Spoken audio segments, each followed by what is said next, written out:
Welcome. This is the Great Websites Are Made Before the First Line of Code is Written session. So if that's not the session you're looking for, feel free to exit stage left or stage right. You won't hurt my feelings. If you walk out at 10:30 while we're talking, you hurt my feelings.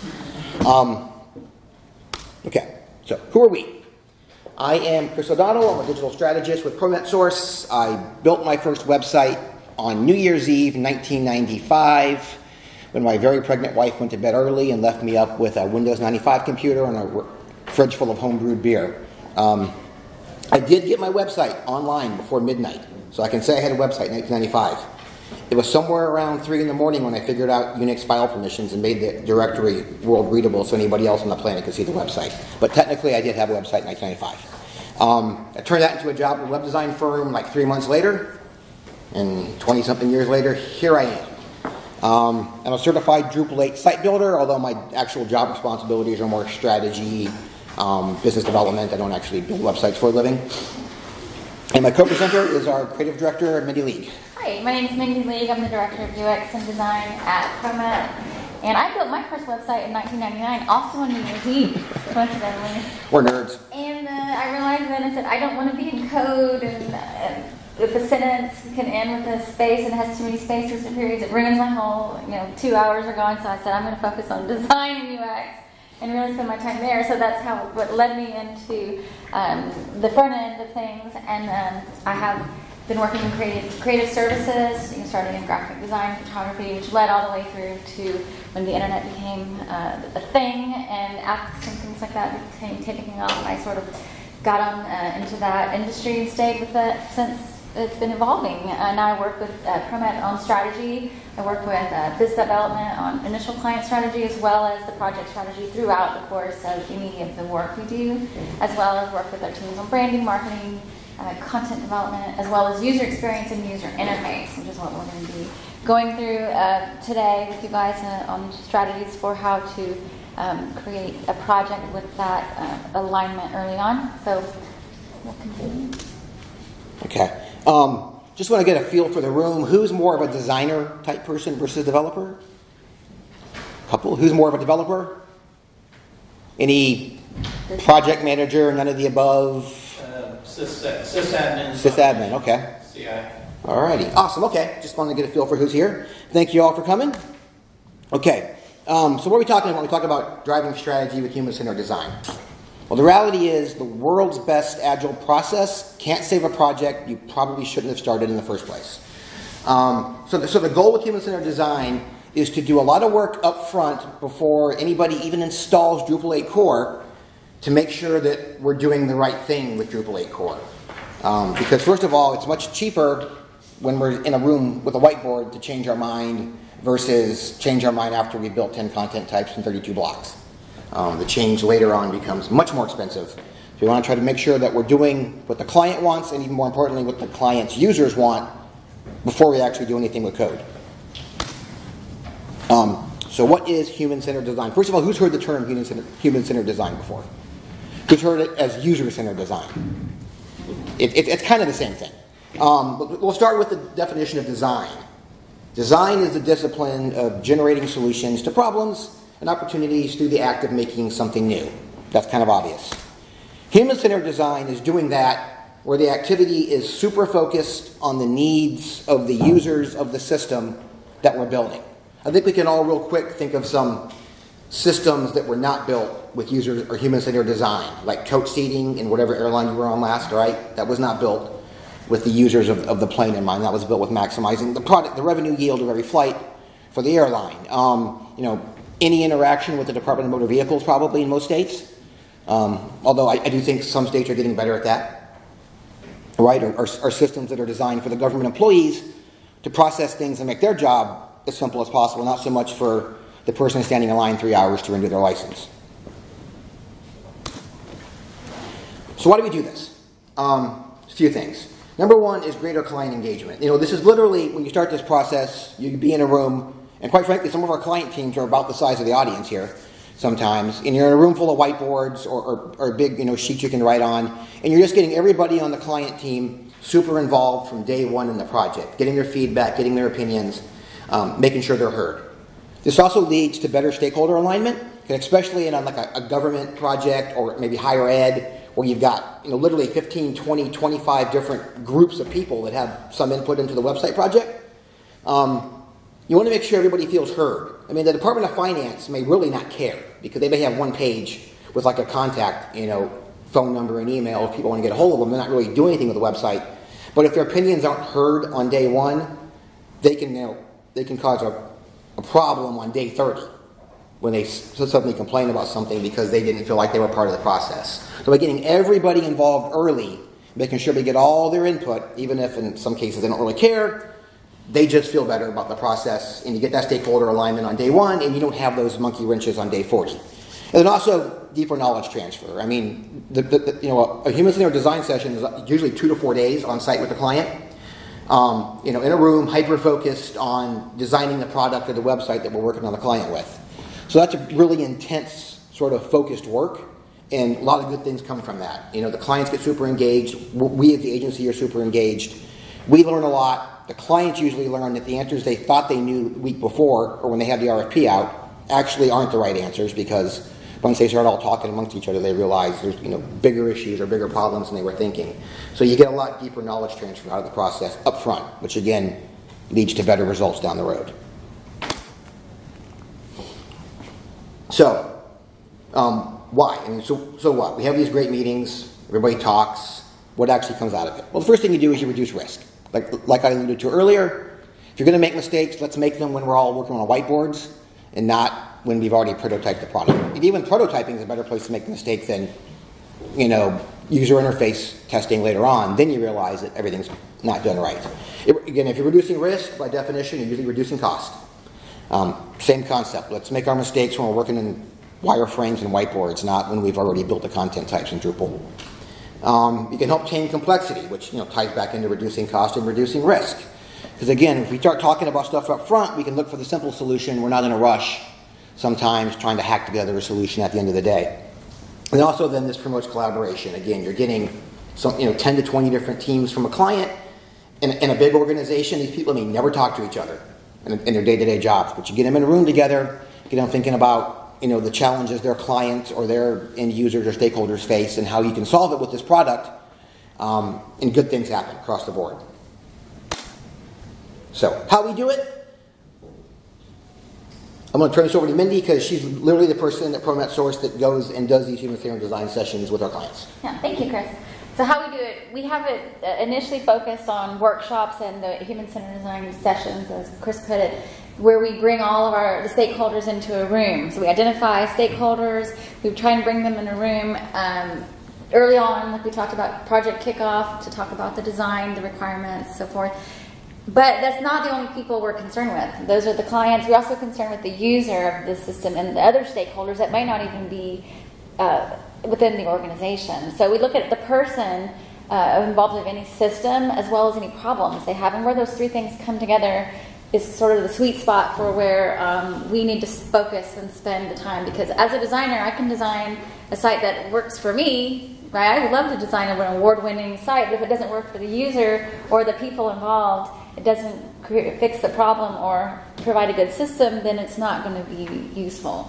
The clients can also design a website or a system, but if it doesn't work for their users and doesn't solve the problem, then it's not going to work either. So we have to think about all those people and sort of find the overlap and the sweet spot for the designs. And this helps us to do that. So we identify stakeholders, and then we try to prioritize stakeholders. So it might not only be people within the organization, as you mentioned. There's multiple departments sometimes that never speak to each other. We bring them in a room. They sometimes have different ideas about who the system is for, like who's the website we're making it for. So we identify stakeholders and key audiences. We prioritize them because you can't make one thing to work for all people either. So if you prioritize who you're going to make it for, then you can speak more directly to that particular audience. Then we identify the strengths, the problems, and the opportunities in the current system. So if they have a way of a website already, it's easy to look at it and diagnose what works, what doesn't work, and what do we want to change. That's pretty simple. Or if they have a new site, they have current understanding of how it should work, and so we can identify strengths of their current understanding. And then we can group and relate all the attributes, and then we identify solutions and prioritize those solutions. So this is sort of what we do over the 2 to 4 days, that Chris mentioned. So it's a lot of explosion of ideas, if you will, from all the different people involved, and then we refine them into actionable items that we can prioritize and then take away next steps and requirements into a clear sort of roadmap for their project. Why does it work? First thing we do is we create empathy for the users. So within the business environment, the project managers and the web developers and their design teams, we say, okay, we hear your needs and your requirements. Let's talk about who's going to use this and why. So if we're creating a healthcare system, a search for a doctor, for example, who is looking for that? And if they say, oh, well, there's other people that are either patients or families of patients, for example, and they're very stressed because they've just received a diagnosis and they don't really understand it, so they need to find a provider really quickly. And so it's really great because we create empathy at the very beginning. That's the first thing we do. And then we filter everything we discuss through the person who is going to be using that. So I try to quickly remind them, we're not designing this for us, we're designing this for them. And they can start to think about it and why we're building this. What's the real the motivation beyond. Usually it's not just to make more revenue or to get higher conversions. There's usually, as we work together, discover there's a greater purpose, right? And so we connect that greater purpose with either the organization's mission to bring education to the region or to better the world in some way, and we connect it to their user, and so we have a good ground for as we start to talk about requirements and conversions and all that, so we can then build something that's really meaningful. We also validate assumptions, so everyone from different groups come in assuming that this is what we're going to build and this is why we're going to do it, and they have really strong opinions on that, and sometimes they conflict.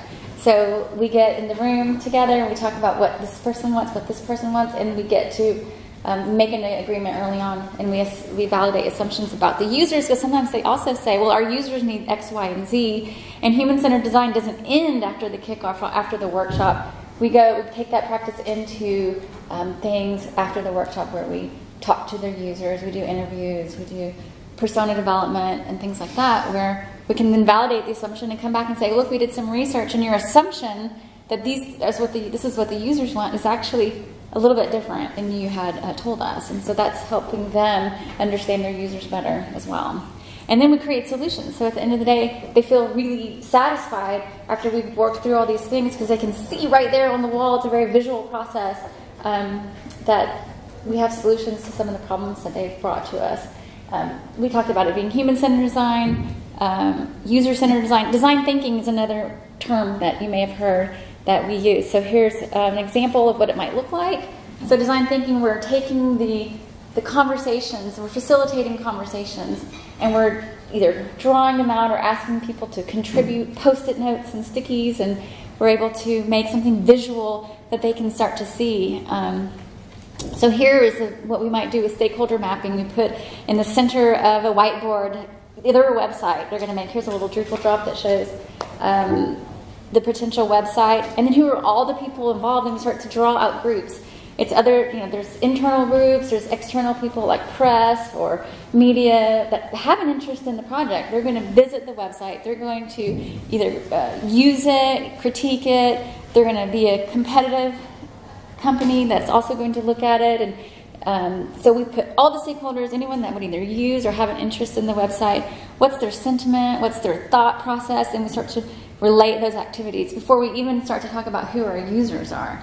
And then we break it down and we say, of all these stakeholders, who are the main people that are going to be your audience? And then as we refine that and prioritize, we might pick 2, 3, 4 of their user types, and we create a persona. So on the right, you'll see personas with attributes. We characterize these users into sort of collapsed types of fictional people. Mike, Amy, you see examples here of different disparate user types that we've identified, and then we put different characteristics for them and their moods and their needs and their familiarity with technology or mobile use, and we put that, give it back to the client so they can work from this, and we work from these personas. As we're designing, we're like, well, what would Amy want? Would Amy find that this is a good way to access, this on your site. And so it helps us keep in mind throughout the course of the work that we are designing for people other than ourselves. We mentioned the sessions. We get in a room similar to this. We actually ask our clients to close their laptop if possible. Put it down and get out of your computer. That's not a comment on your laptop, by the way. No, keep it moving. Other than taking notes, because we just want you to pay attention. We want you to start to get a pencil and put it on paper. Like when you keep your laptop open. Like when is the last time you put a pen to a paper or a pencil with an eraser and put some ideas out there for us? So we really get into a workshopping mode and ask them to think a little differently. We have breaks for email, and we do things like that because we all have to live our lives and keep doing our jobs. But so you can see here, this group is actively heads down working on some activities, and then they bring that into a discussion for follow-up. So it's a series of activities. We create a really tight, agenda. We time box the activities to maximize creativity. We say, look, you have 20 minutes, and I want you to write as many things as you can think of on these sticky notes. And this example is called Rose, Thorn, Bud. We give them 3 color sticky notes. Pink is rose, blue is thorn, green is bud. What is good? What do you like about your existing website, for example? What do you not like? What's a thorn? And what's an opportunity to make something new? What's a bud? What's a new way of thinking or an idea you have? And just 20 minutes. Write as many as you can. And so this is great because you have people in the room, like if you have a vice president of technology or a vice president of marketing, that person's voice is going to be really loud, and when he talks or she talks, everyone's going to start nodding their head and be like, yeah, that's what we want, that's what we want. Meanwhile, there might be some really great ideas from the junior person, or maybe even a copywriter, or a sysadmin in the room about the way that the design should work. And people are like, they might not be heard because of the disparate types of positions in the room. So when we do this, you put your head down, everyone is writing all their ideas. Everyone's ideas become equal. And then we start to hear them, and we start to just treat everyone's ideas as if they're the same, so they all carry the same weight. And then we're able to take all the ideas in this example, and we put them on a big board, and we start to group them by similarity. So in this example, we have back end, front end, and content. As we hear from everyone, we put them on the board, and then you can see, back end is a really big category, right? So visually, it tells me that's important to this team. And look in it, there's so many blues, so that means it's pretty negative. So maybe we need to really focus on that because there's a lot of negative sentiment there. So what can we do as a group to focus on back end? We might have the next conversation all about the back end and read those blue notes and say, what can we do to fix these problems? Front end design, looky there, it's pink. It's everyone positive sentiment. Wow, maybe we don't need to spend a lot of time on that. Right, so there's information data in collecting these big amounts of ideas from people that we can start to see revealed in the patterns with the color and the quantity. We also do things, again, put your head down, write some statements about either new requirement ideas or how is the site going to be successful. We ask a few different questions depending on the audience or the client objectives. And so everyone will write a few statements, and then as they I ask for them back, and we prioritize them on a matrix of difficulty and importance. So how extensive is this, and how important is it to your organization? And then we plot those statements on this board, and everyone agrees. They help me they tell us like how important is it to them, and we kind of tell them how expensive it is, right? And so then they can start to see which items that they are wanting are going to be luxury items, meaning you don't really need those because they're very expensive and low importance, or they're they can start to see the meaning behind their goals. So that helps. All right, so we're going to try it. And Chris and I set up we don't have sticky notes for you today or a whiteboard, but we set up a digital way for you to contribute these. Okay. So the URL is bit.ly/D for D RTB, designed for Drupal, Rose, Thorn, Bud. And let me go to it right now so you can see what it looks like. And you can do this on your mobile phone or your desktop. And the question we want to consider is Drupal 8 as a designer-friendly CMS. Because I feel like there's people in this room that have opinions about that. What's the URL again? I'm sorry. Oh, it's bit.ly, bit.ly/D4DRTB. Design for Drupal, Rose, Thorn, Bud. What we want you to do is, we don't have 20 minutes to do heads down brainstorming because we don't have much time, but let's do like, everybody can maybe get one in each category, if you can think of. One really great thing about Drupal 8 as a designer-friendly CMS, one negative about Drupal 8 as a designer-friendly CMS, and one thing you'd like to see in Drupal 8 to make it a designer-friendly CMS. It's not already there. Or if you want to do 2 in 1, or Yeah. whatever, if you have more ideas. Yeah, if you're positive, if you're in a positive thinking, you feel free just to do roses. Or if you don't like it at all. Or if you're frank, you could do whole negatives. Could you put up that bit.ly address real quick? Oh. Oh, it's right here. I'll just put it right here. Okay. And then we can go back and look at this as it populates. There you go. Thank you. Yep.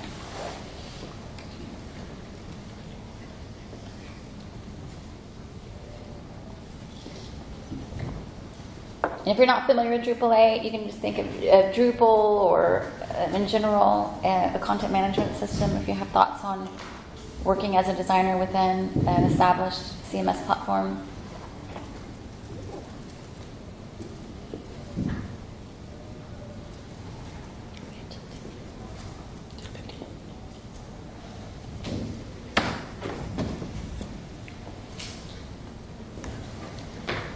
You can start to see some ideas coming in there.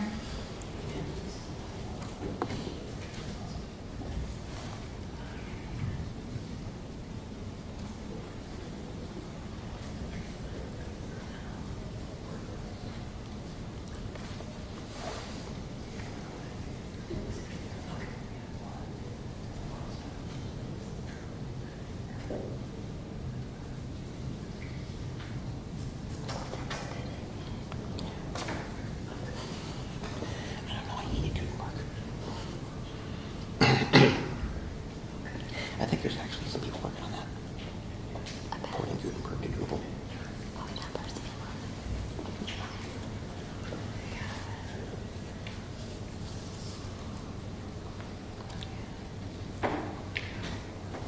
About 30 more seconds.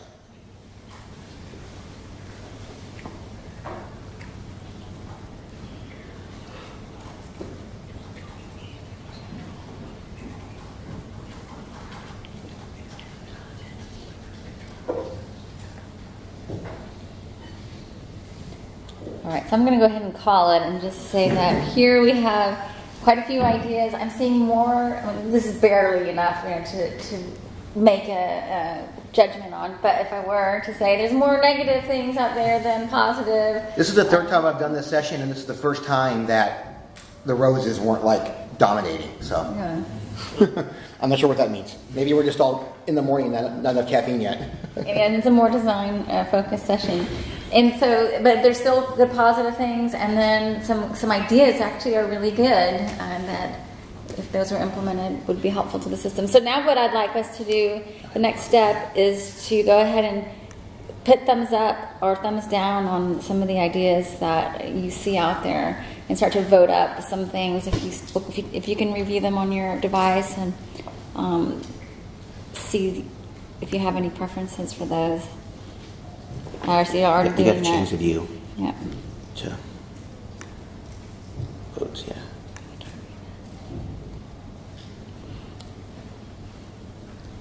Great. So that was quick. Yep. So we have a lot of votes over on the roses. That is awesome. That we have a modular system. Oh, look, they're adding some more in there. That's pretty good. Great. We have in thorns that everyone seems to agree here. It's a tie between the learning curve. Has pretty steep. We hear that a lot. It's hard to work with an external design system on the Drupal 8. Also, some ideas that are in here that were voted up. The layout builder. There's an opportunity there for improvement there, and having auto updating. Built-in accessibility is also there. There's actually played with layout builder. There's what? It's kind of magical when it works. Yeah. So yeah, so you can start to see how this might help the whole room start to align on some ideas as we let everyone contribute, and then vote up some things, and then we can know where to take the discussions and where we need to focus our energies. And the magic here is nobody knows whose sticky was the vice president of marketing and whose was the junior copywriter. Yeah. You don't know. Yeah. Especially in this case where you're typing. I mean, whiteboard, theoretically, maybe you have excellent handwriting, but in this case, you really don't know. Yeah. So that becomes useful in terms of group facilitation. Wait, put it back in, yeah, presentation mode. Right here? Yeah. Okay. And so another exercise we could do would be, do we set up one for this? No, we didn't because of time. Yeah, we don't have time in this session, but sometimes we do a second exercise where we contribute statements, and those are often a different color sticky note, right? And we tell people to put out there, what could we do after this exercise? We want to create a sequence of things that work well together. So we do roast orange bud, and we talk about what kind of ideas you have. And then we say, okay, now let's look at the voted up ideas. In what way could we improve layout builder, for example? Like that's one that everyone talked about. So we are going to say, now let's talk about layout builder. So everyone seems to think that's something we should focus on. What ways could we improve it? And so the team will then sit and write a couple of statements. We could provide, this or that, or we will try to improve it by X, Y, and Z, and we get them to then contribute these ideas. We scrap it, we start over, different things, and that's where we then take. I talked about a sequence. Then we'll take those notes and put them into the importance difficulty matrix, which I hit on earlier, where we start to map them, and we get the teams to tell us how important it is or how difficult it's going to be to achieve, and we map them within the matrix that we then define for them as a luxury item, which is too expensive, potentially not important. Strategic is also extremely important, but very expensive to do, and expensive in terms of resources, time, people, and money. So it's not just about the spend. And often we find strategic items are things that are going to be outside of their control. It might require political buy-in from stakeholders who are involved in the project. Yes? I'm sorry, it wasn't clear. If it's the client, they might not know the difficulty, and if it's you, you might not know the importance. We do it together. So I'm like Vanna White or someone at the board, and I say, here's a note that says we want to improve the system by applying a new, we want to redesign this builder module or something. Let's say, how important is that? And they tell me, oh, it's really important. And I'm like, oh, over here? And I'm like, no, less important than that. And so we kind of plot them against each other, and then we say, okay, now how much work is that going to be for us? Well, we think it's not too hard, but they're like, wait a minute, we have to get approval before we do that. And we're not going to be able to get approval until we can demonstrate some kind of prototype. Oh my gosh, now we have to prototype it too. And that became even more difficult, so we're going to put it way up here. Wait, then all of a sudden we say, we have something up here already, we're plotting them against each other. Is this more or less important than having it translate into 3 languages? And they're like, oh, that's definitely less important. So we start to plot them against each other, and then we have the board. We do it as a collaborative discussion. And think about, when we're actually with the client, if Rosebud Thorn happened at, say, 10 in the morning, this is like 3 in the afternoon. Mm-hmm. So we've started with a room of full people. They have some vague ideas about how to make the website better. And 6 hours later, they're starting to create their JIRA tickets, right? Literally, the important and not expensive stuff, obviously the things you're going to do first, right? And, the strategic stuff is going to require, capital budget. So that's probably going to be phase 2 because you're not going to be able to get that approved for this budget year. The luxury stuff's never going to happen, let's face it.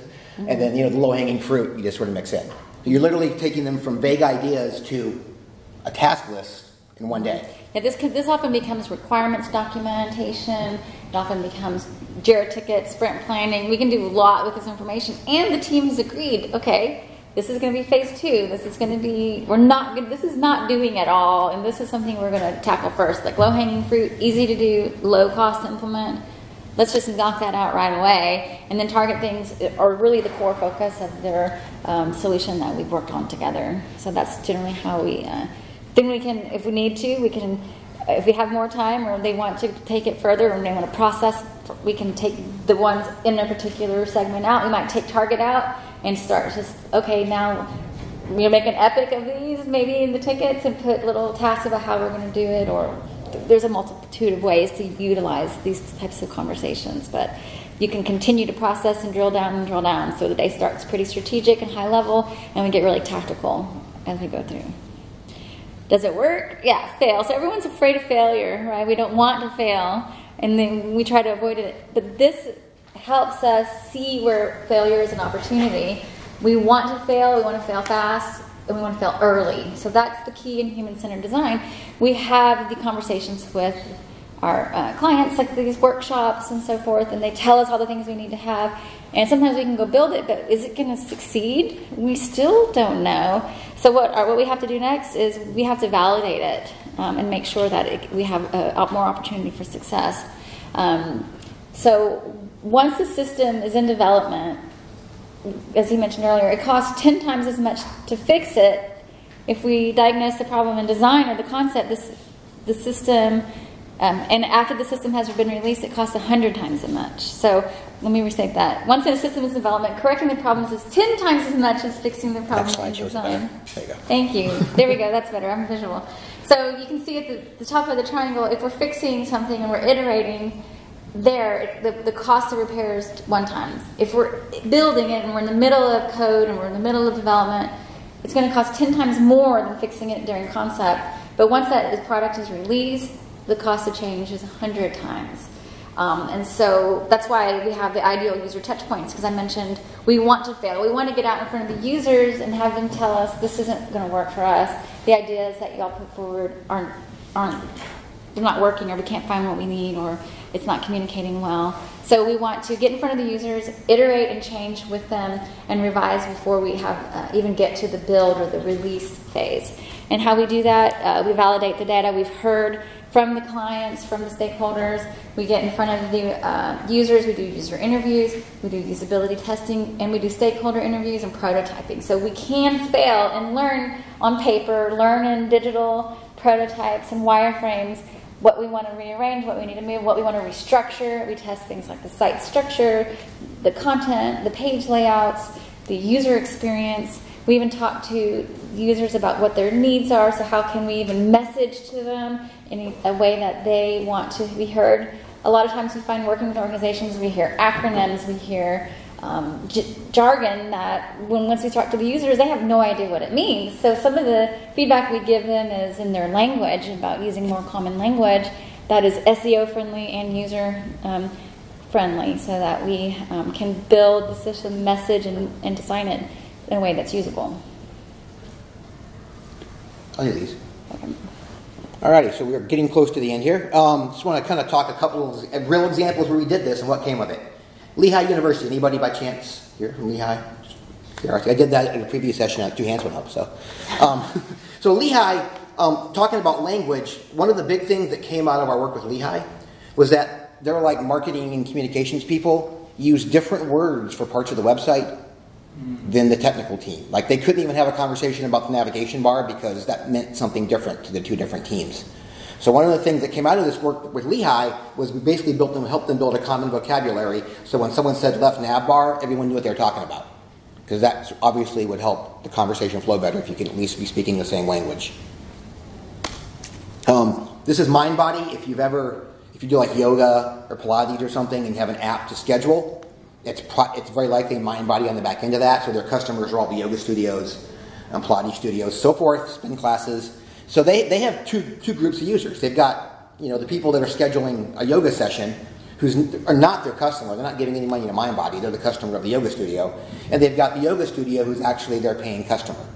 In their previous version of their site, which was D7, they had a problem where people looking for help with the consumer app would end up in the section in the site meant for their actual paying customers and vice versa. They like just the user flow through the website was bad. People ended up on the wrong side of it. So one of the things that came out of sessions with them was at a certain level they have 2 personas: our paying customers that own a yoga studio and the consumers that use the app.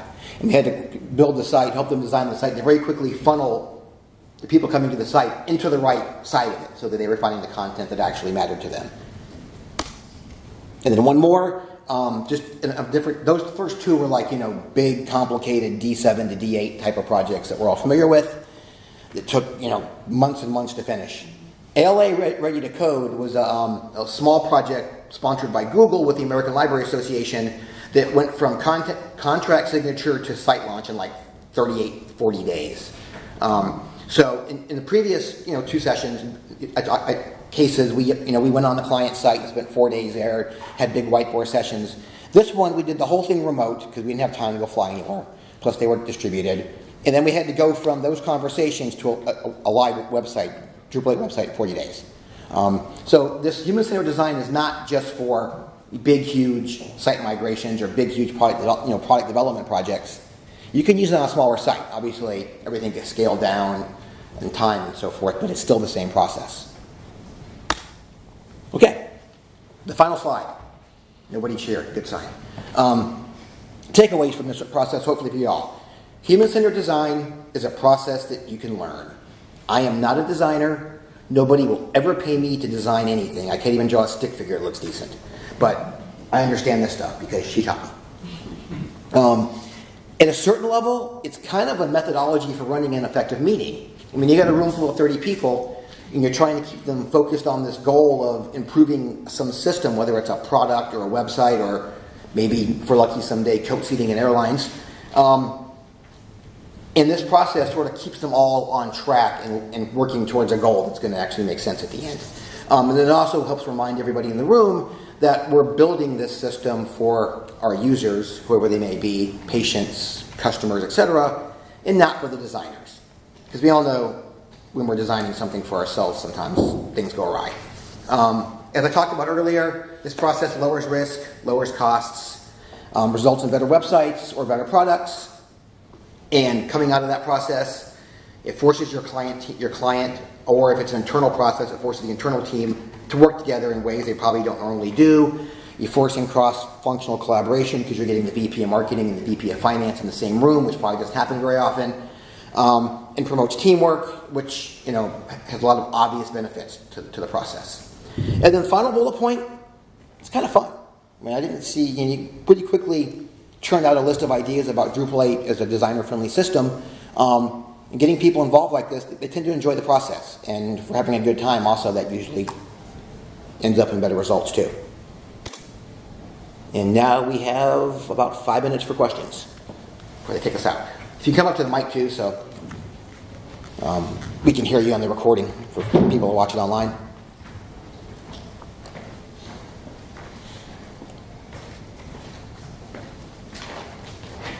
Thank you. In the scenarios you described, you were involved from the very beginning of the projects.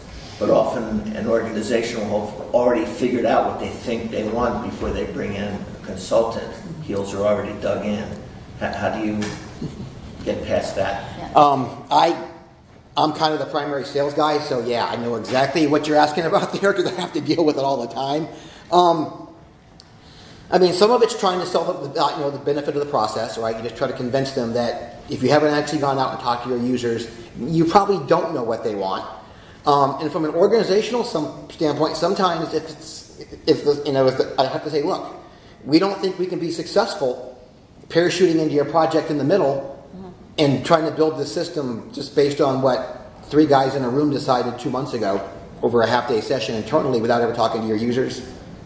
We think you're doomed to fail, and quite frankly, I don't want to be part of the failure. Right, and there are times I've done that. We're describing an ideal scenario. Right. In the ideal world and with no budget, no limitations, we have time to do the workshop, do user interviews, do prototyping, go back and present challenged assumptions and things like that. But always, like you said, lots of times we walk into a room, here's a requirements document, here's our budget. We already know what our users want. We don't have time for that. Like we described the ALA, Google case study. They had a requirements document. They had a unified group of stakeholders. But we looked at that and we said, it's similar to what we said. They had no common language. We couldn't even understand what they were trying to do from the requirements. So we had them prioritize the requirements using some of these same exercises. We had them reassess just in a short meeting. We just truncated it. Who are your users? What do they really need? Okay, so your user is a librarian and a parent of a child. You think a parent of a child visiting the library will know these acronyms. So, we really challenged their thinking, and they said, holy cow, you're right. We didn't think about that. We had a cohort of researchers and specialists sit down and come up with these requirements and write this content for the site. And we thought we were going to be done in 2 weeks with our site. Now we're going to need a little bit more time to rethink it. So they said, we're totally open to your suggestions on how we do it. So we redid their requirements and redid their user experience for them. And we presented them with new ideas that they'd never considered. And so we feel like it is more successful as a result. And they understood that as we explained our process. We're designing not for your cohort of scientists and librarians. They're not the users of your site. It's parents of students and librarians in the community of the small town communities, right? So it became obvious within the first 2 hours of talking to them that we needed to do that.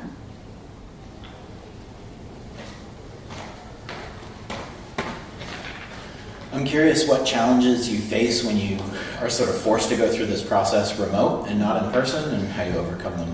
Yes, that's a good question, because you saw today we did a remote exercise as if we were not on site with you. We had you contribute ideas through the digital device that you had.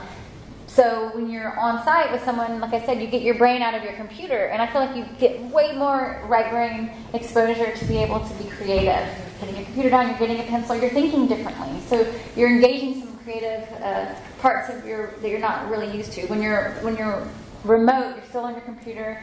People are fighting the email barrage, the text messages that they're used to every day. And so I think that's the biggest thing, if we can just get people to silo themselves and turn that stuff off and really focus on what we're trying to accomplish, just because we're accelerating innovation, we're compressing creativity, and we need that focus just for a little while, because we're going to work on a website maybe for 1 or 2 years afterwards until we get something. So we just need a little bit of time. Other than that, I think just being around other people and having that collaboration is really useful, getting those people in the same room. But a lot of the virtual tools really feel like you're there. So it's come a long way in the last few years. Hi. I've got a question. So things that are successful for a 40-day project are different for a 400-day project. Right. So I've been part of a lot of human-centered design processes where we do a little matrix and everything. And 300 days later, the client has really lost the lead. We're doing agile processes, things start to shift and change. And it's sometimes hard to get them to focus on what we focused on originally. Yeah. How do you address that with lengthier projects? Absolutely. So what we do as a result, and I've heard this happen different ways, people will go do the strategy workshop or the human-centered design workshop and walk away and start working. Well, we stop, we make a strategy document, and we have the client sign off and agree. This is our strategy. These are the things we're going to approach. These are where you told us we need to focus. This is who we're designing for. And we will go in the middle of a project 3 months, 6 months later and say, wait, this is off strategy. You told us that, and the document defines who we're designing for, why we're doing it, what the decisions were made. Are we changing from where we started? Because here's a strategy document that defines the importance of this. And now you're telling us it's not important anymore. So we'll put it back in front of them and be like, this is an approved, this is part of our process that you signed off on, right? And then if they change that, it's a change to the project. Yeah. Thank you. Yeah, sure.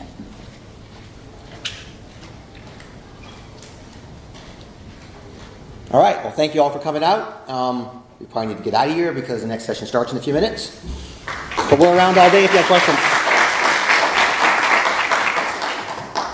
I'll turn it off after the applause.